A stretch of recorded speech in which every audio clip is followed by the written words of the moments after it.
So before you start by saying I've been gone for 100 years, I'm aware of this. I needed a break because, well, everything was low-hanging fruit and there weren't any fundies for me to have fun with. It sucks. But anyway, I was watching some videos of people I'm subscribed to. There's a few, okay, more than a few, and one of them is Christina Rad. Now, I first subscribed to her back in 2011 when I was newly deconverted. I think I found her through Thunderfoot, but I'm not sure. I can't remember. And I've been watching her ever since. I think she's amazing. I think she's really articulate, far more than I am, and I think that her videos put together in such a way which is often hilarious, and I've enjoyed every single one of them. Now, the one that she put out about a month ago about that poor boy who was abused, yeah, well, let's just get right down to it, abused by his family for coming out as gay. They beat him and screamed at him and called him a faggot and everything else. And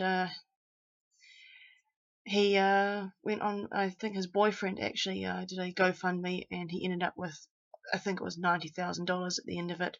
I'm not entirely sure, but that's what I've heard. Well, he's doing well and good now, thank goodness. His family, don't think they're faring as well, but that's just tough luck, isn't it? Now, in the video, Christina, she got really, really upset. To begin with, she even said she's shaking in anger, and well, fair enough. It was the kind of video that would, give you a sense of because it was so aggressive. I've unfortunately watched it quite a few times because, well, people keep sending me it, and I keep bumping into it in various other feeds. It's very difficult for me to avoid at the moment, and people talking about it, that sort of thing. Yeah. Well, and when she watched it, she only watched it twice. That was enough. She got really, really upset. I hadn't seen that side of her before, and I'm sure other people have, but I personally haven't. Well, in the comment section of that particular video, people were giving her a mountain of shit because she got emotional. And, oh, what are you getting emotional about that for? There's people dying overseas of whatever. Focus on them before you focus on this spoilt, jacked up 20-year-old boy. Well, I'm sorry, but he got disowned. And I've heard that he may have been a little bit cheeky with Facebook and saying a few things about his father. Well, okay, that's not the right thing to do, and you shouldn't do it, and he was silly for doing it, but that does not give you the excuse to behave the way they did. Apparently, I mean, there's no footage for me to confirm, but apparently he was basically limped out the front door, got into his aunt's car. They didn't let her in the house, and drove off. He had a split lip and bruises and cuts all over him. His stepmother ripped him to pieces. That guy shouting in the background apparently was his father, although I'm not sure. Who speaks to people like that? That is your stepson, your son. Really? I mean, Christina's quite right when she says that her mother would never treat her younger brother like that, even if he was gay. Look at the look on her face. She just thinks the whole thing is ridiculous, which it is. Now, I got off very lightly when I came out. Very lightly. I received no vitriol, no stupidity, nothing. Well, I'll tell the story so you make up your own mind. Unfortunately, I didn't pick the right moment. I wasn't thinking because I was freaking out. It's not a little thing to admit something. Admit is the wrong word. To tell people something like that, because you never know how people are going to react. Some react well, some react badly. You just don't know. I've had some of my own friends who have, had the courage to say. Some are okay with it, who I thought were not going to be okay with it, and others that I thought were going to be totally fine, where they're like, oh, really? And it's just how it is. Well, with me, good one, Griffin. I chose Mother's Day, of all days, to come out at a Thai restaurant with my family.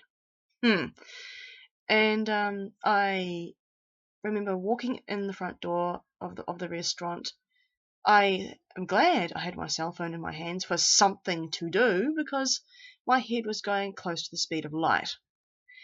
I was so wound and so freaked out and so terrified that I was having to look at my phone, focusing on my phone, because I was this close to tears. Me.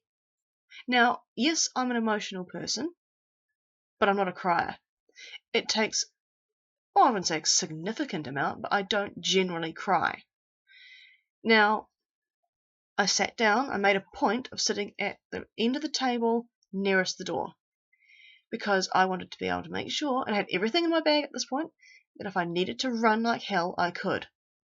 Just get up and bolt. So they all sat down, they got their phones out and fluffed around and did their thing.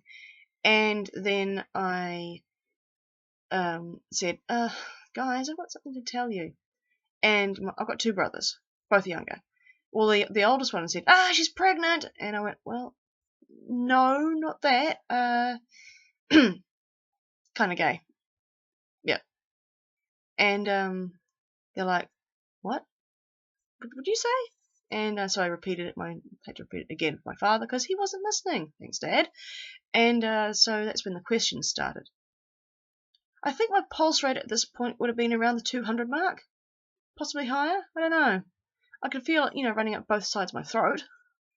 But I answered all the questions rather linear because, well, I don't want to give away too much information. And my parents got their fill, and then they started talking about other stuff, and they'd come back to me, and then they go back to the other topics and come back to me. So they were thinking about it. It was just going around and around and around. My siblings were very sort of like, huh? And they asked a few questions. Oh, how long have you known? Have you always known? Do you have a girlfriend? And so I answered the questions as best I could, and that was essentially that. Now, that wasn't the end of the night, of course, because my parents wanted to go home at the end of the night and go and indulge in coffee or possibly a glass of port, depending on your thing. I like port. And so I went home and I had a really big glass of port because I needed it. And that's when I realised that I was alone with them, with no witnesses. And I'm thinking, shit. So that's when the personal questions came out that they couldn't possibly ask at the restaurant for obvious reasons, and I answered them if I had the answers to answer them, and that's when my parents both looked at themselves, at each other, then looked at me and went, "We don't believe you. We don't believe you. Where's your girlfriend? We don't believe you." And I'm thinking, what? And I can deal with that. I'm okay with that because at least I wasn't being served a healthy dose of get the fuck out of our house. And it's fine. I don't care. Don't believe me. You will eventually when I bring someone home. But until then, I'm more than happy to not be believed. I know some people are going to be like, but isn't that like they think you're lying? I don't care. Considering videos like that could very well have been me. Okay, because you never know how people are going to react. You never know.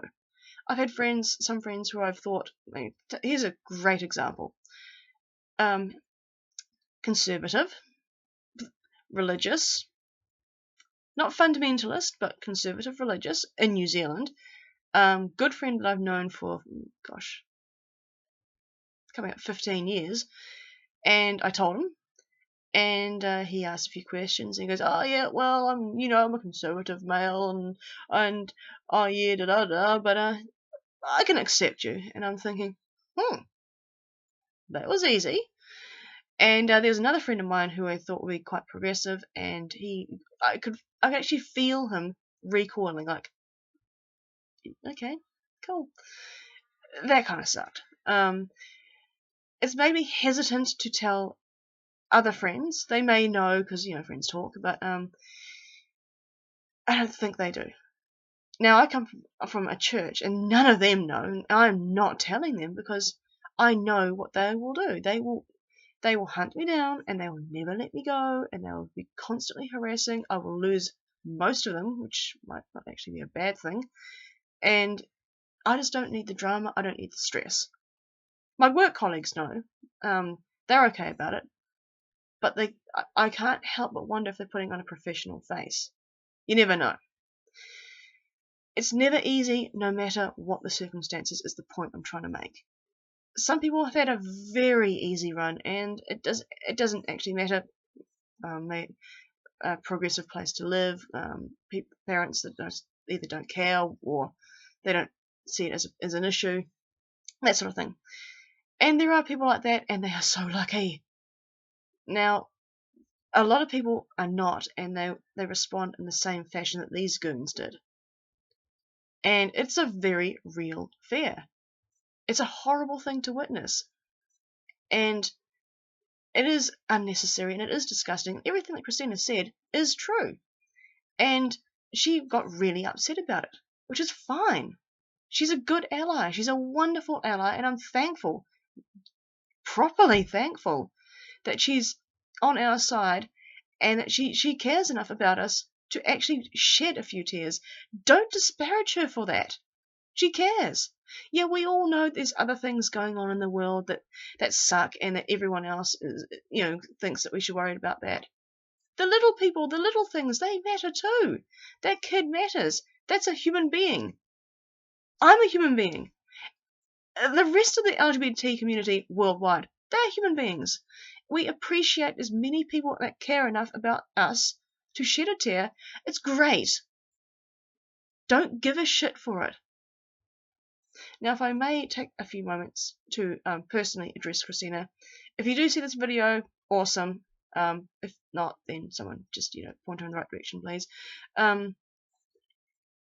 Christina, I've been subscribed to you for years, since I first left Christianity and came out as first an atheist and later on gay. And